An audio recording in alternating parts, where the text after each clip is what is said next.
Laporan keuangan interim kelompok 3. Berikut merupakan anggota kelompok kami yang terdiri dari Dahlia Amelia, Stephen Alferianju, Sania Banati, Sri Agnes Simbolon, dan Zidan Oksa.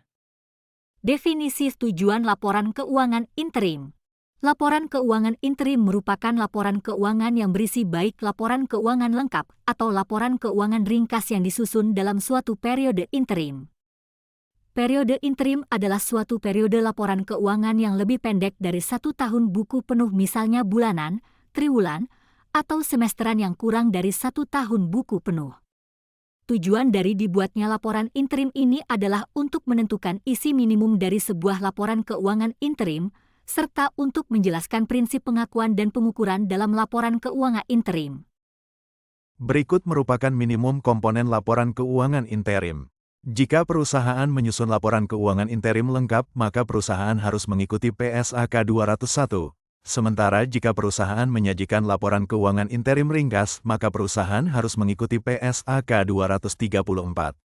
Jadi yang disajikan hanya laporan posisi keuangan ringkas, laporan laba rugi dan penghasilan komprehensif lain ringkas, laporan perubahan ekuitas ringkas, arus kas ringkas, dan catatan hanya atas penjelasan tertentu yang merupakan peristiwa-peristiwa yang mungkin terjadi selama periode interim yang dilaporkan.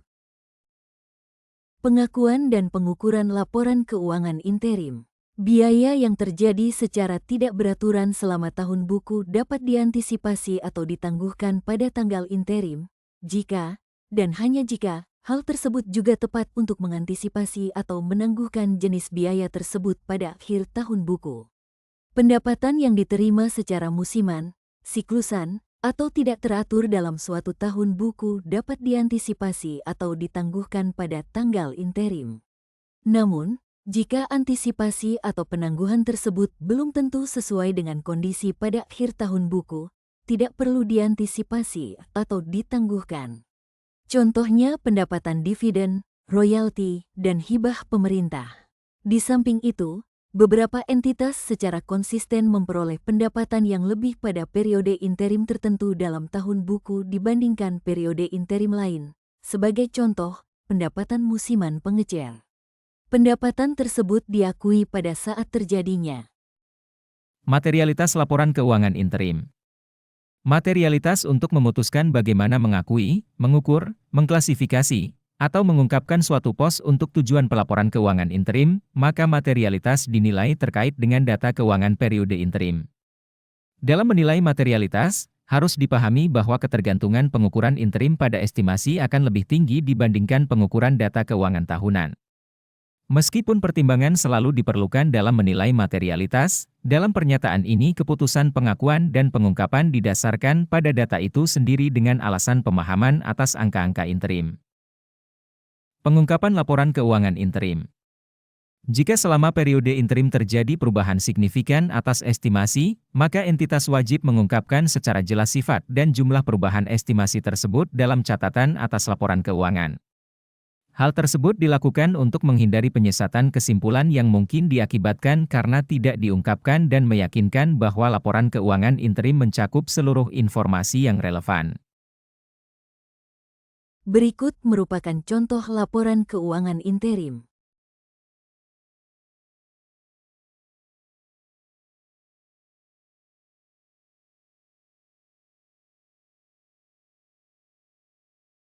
Studi kasus laporan keuangan interim.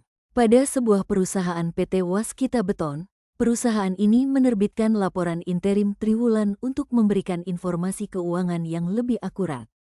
Berikut merupakan data keuangan PT Waskita. Laporan laba rugi interim PT Waskita, pendapatan 200.960.270.216 HPP, 334.554.970.097.